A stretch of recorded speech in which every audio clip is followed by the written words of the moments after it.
ಸೂರಜ್ ರೇವಣ್ಣ ಅಸಹಜ ಲೈಂಗಿಕ ದೌರ್ಜನ್ಯ ಆರೋಪದ ಹಿನ್ನೆಲೆಯಲ್ಲಿ ಹಾಸನದಿಂದ ಬೆಂಗಳೂರಿನತ್ತ ಸೂರಜ್ನನ್ನ ಈಗಾಗಲೇ ಸಿಐಡಿ ತಂಡ ಕರೆತಂದಿದೆ. ಇನ್ನು ಜನಪ್ರತಿನಿಧಿಗಳ ಕೋರ್ಟ್ ಮುಂದೆ ಹಾಜರುಪಡಿಸಲಿದ್ದಾರೆ ಪೊಲೀಸರು.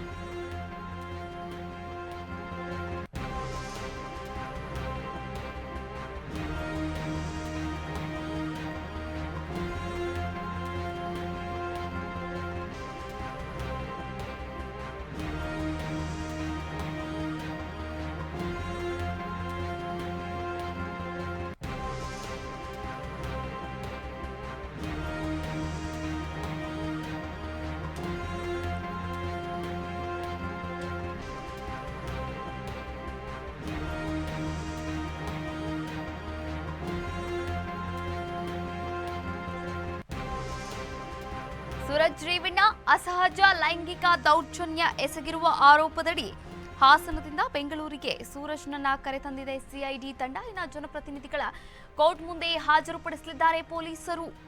ಜನರಲ್ ತಪಾಸಣೆಯನ್ನ ನಡೆಸಿ ಬೌರಿಂಗ್ ಆಸ್ಪತ್ರೆಯ ವೈದ್ಯರು ಈಗಾಗಲೇ ನಡೆಸ್ತಾ ಇರುವಂತದ್ದು. ಇನ್ನು ಜಡ್ಜ್ ಮುಂದೆ ಸೂರಜ್ ಹಾಜರು ಆಗುವಂತಹ ಪ್ರಸಂಗ ಎದುರಾಗಿರುವಂತದ್ದು. ಒಟ್ಟಾರೆಯಾಗಿ ಕೋರಮಂಗಲದಲ್ಲಿರುವಂತಹ ನ್ಯಾಯಾಧೀಶರ ನಿವಾಸದಲ್ಲಿ ಸೂರಜ್ ರೇವಣ್ಣ ಅವರನ್ನ ಹಾಜರುಪಡಿಸಲಾಗುತ್ತೆ. ಜಡ್ಜ್ ಎದುರು ಹಾಜರುಪಡಿಸಿ ಕಸ್ಟಡಿಗೆ ಪಡೆಯಲಿದೆ ಸಿಐಡಿ ತಂಡ. ಅಸಹಜ ಲೈಂಗಿಕ ದೌರ್ಜನ್ಯ ಆರೋಪದ ಮೇಲೆ ಜೆಡಿಎಸ್ ಪರಿಷತ್ ಸದಸ್ಯ ಸೂರಜ್ ರೇವಣ್ಣ ಬಂಧನವಾಗಿರುವಂತದ್ದು. ಇದರ ಬೆನ್ನಲ್ಲೇ ಸೂರಜ್ ರೇವಣ್ಣ ಪರ ವಕಾಲತ್ತನ ವಹಿಸಲು ಇದೀಗ ಲಾಯರ್ ಕೂಡ ರೆಡಿಯಾಗಿರುವಂತದ್ದು ಪೂರ್ಣಚಂದ್ರ ಅವರು.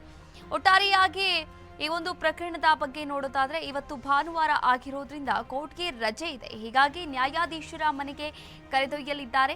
ಜನರಲ್ ತಪಾಸಣೆ ಕೂಡ ಮುಂದುವರೆದಿರುವಂತದ್ದು. ಜನರಲ್ ತಪಾಸಣೆ ಮೆಡಿಕಲ್ ಟೆಸ್ಟ್ ಒಳಪಡಿಸಲಾಗಿದೆ ಬೌರಿಂಗ್ ಆಸ್ಪತ್ರೆಯಲ್ಲಿ. ಇನ್ನು ಕೋರಮಂಗಲದಲ್ಲಿರ್ತಕ್ಕಂಥ ನ್ಯಾಯಾಧೀಶರ ನಿವಾಸದಲ್ಲಿ ಹಾಜರುಪಡಿಸಲಾಗಿದ್ದು ಒಟ್ಟಾರೆಯಾಗಿ ಒಂದು ಮಿನಿಮಮ್ ಅಂತಂದ್ರೂ ಒಂದು 7 ರಿಂದ 15 ದಿನಗಳ ಕಾಲ ಕಸ್ಟಡಿಗೆ ಪಡೆಯುವಂತಹ ಸಾಧ್ಯತೆ ಕೂಡ ಇರುವಂತದ್ದು. ಇನ್ನು ಈ ಒಂದು ಪ್ರಕರಣದ ಕುರಿತಂತೆ ನ್ಯಾಯಾಧೀಶರು ಏನು ಮಹತ್ವದ ನಿರ್ಧಾರವನ್ನ ಕೈಗೊಳ್ತಾರೆ ಕಾದು ನೋಡಬೇಕಾಗಿದೆ.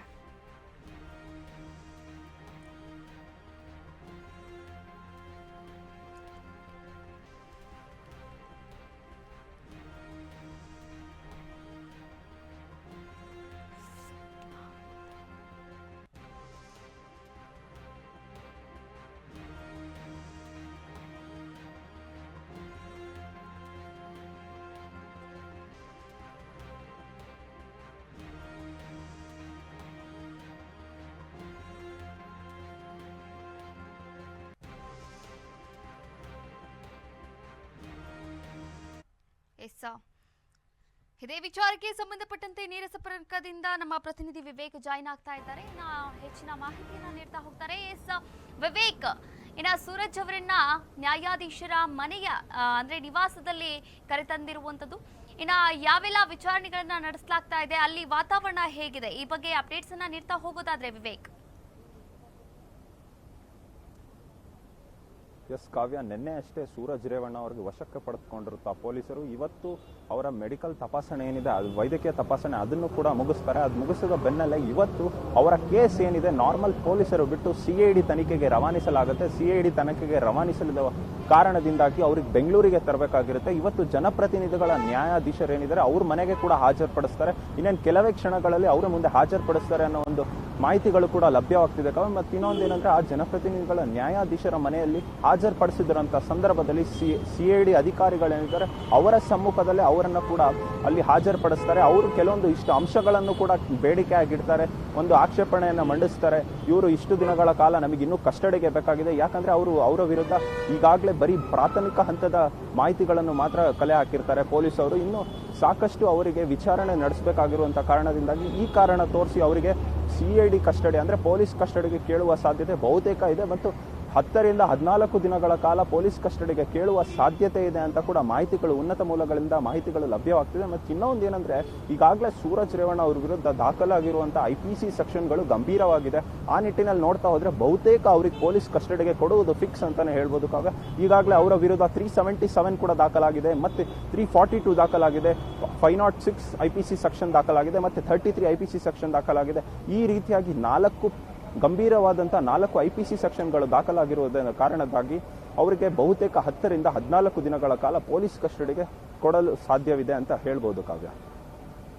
ಎಸಿನ ಮೆಡಿಕಲ್ ಟೆಸ್ಟ್ಗೆ ಕೂಡ ಒಳಪಡಿಸಲಾಗಿತ್ತು. ಯಾವ ಯಾವ ಟೆಸ್ಟ್ ಅನ್ನ ಮಾಡಲಾಗಿದೆ ಈ ಕುರಿತು ಡೀಟೇಲ್ಸ್ ಅನ್ನ ಕೊಡೋದಾದ್ರೆ ವಿವೇಕ್.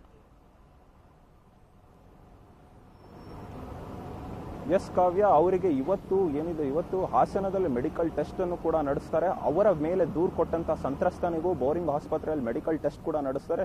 ಅವರಿಗೆ ಹಾಸನದಲ್ಲಿ ನಡೆಸ್ತಕ್ಕಂಥ ಮೆಡಿಕಲ್ ಟೆಸ್ಟ್ ನಲ್ಲಿ ಬೇರೆ ಬೇರೆ ರೀತಿಯಾದ ಆಯಾಮಗಳಲ್ಲಿ ಮೆಡಿಕಲ್ ಟೆಸ್ಟ್ ಅನ್ನು ನಡೆಸ್ತಾರೆ. ಒಂದು ರೀತಿಯಾಗಿ 15 ಆಯಾಮಗಳಲ್ಲಿ ಅವರಿಗೆ ಮೆಡಿಕಲ್ ಟೆಸ್ಟ್ ಅನ್ನೇ ನಡೆಸಿದ್ದಾರೆ ಅಂತ ಕೂಡ ತಿಳಿದು ಬರ್ತಾ ಇದೆ. ಒಂದು ರೀತಿಯಾಗಿ ಅವರು ಲೈಂಗಿಕ ದೌರ್ಜನ್ಯ ಎಸಗಲು ಅವರು ಸರಿಯಾಗಿದ್ದಾರಾ, ಆ ರೀತಿಯ ಮಾಡುವ ಸಾಧ್ಯತೆ ಇದೆಯಾ, ಈ ಅಂಶಗಳಲ್ಲೂ ಕೂಡ ಮೆಡಿಕಲ್ ಟೆಸ್ಟ್ ಅನ್ನು ನಡೆಸ್ತಾರೆ. ಮತ್ತೆ ಅವರ DNA ಟೆಸ್ಟ್ ಕೂಡ ನಡೆಸ್ತಾರೆ. ಈ ರೀತಿ ಬೇರೆ ಬೇರೆ ಟೆಸ್ಟ್ ಕೂಡ ನಡೆಸಿದ್ದಾರೆ ಅನ್ನೋ ಒಂದು ಮಾಹಿತಿಗಳು ಕೂಡ ಲಭ್ಯವಾಗ್ತಿದೆ. ಇನ್ನೇನು ಕೆಲವೇ ಕ್ಷಣಗಳಲ್ಲಿ ಅವರು ನ್ಯಾಯಾಧೀಶರ ಮುಂದೆ ಕೂಡ ಹಾಜರುಪಡಿಸ್ತಾರೆ ಪೊಲೀಸರು. ಅಲ್ಲಿ ಪಡಿಸಿದಂಥ ಸಂದರ್ಭದಲ್ಲಿ ವಾದ ವಿವಾದದ ನಂತರ ಅವರಿಗೆ ಪೊಲೀಸ್ ಕಸ್ಟಡಿನ ಅಥವಾ ಜುಡಿಷಿಯಲ್ ಕಸ್ಟಡಿನ ಅಂತ ಕೂಡ ತಿಳಿದು ಬರ್ತದೆ ಕಾವ್ಯ. ಥ್ಯಾಂಕ್ ಯು ವಿವೇಕ್, ತಮ್ಮೆಲ್ಲ ಮಾಹಿತಿಗಾಗಿ ಧನ್ಯವಾದಗಳು.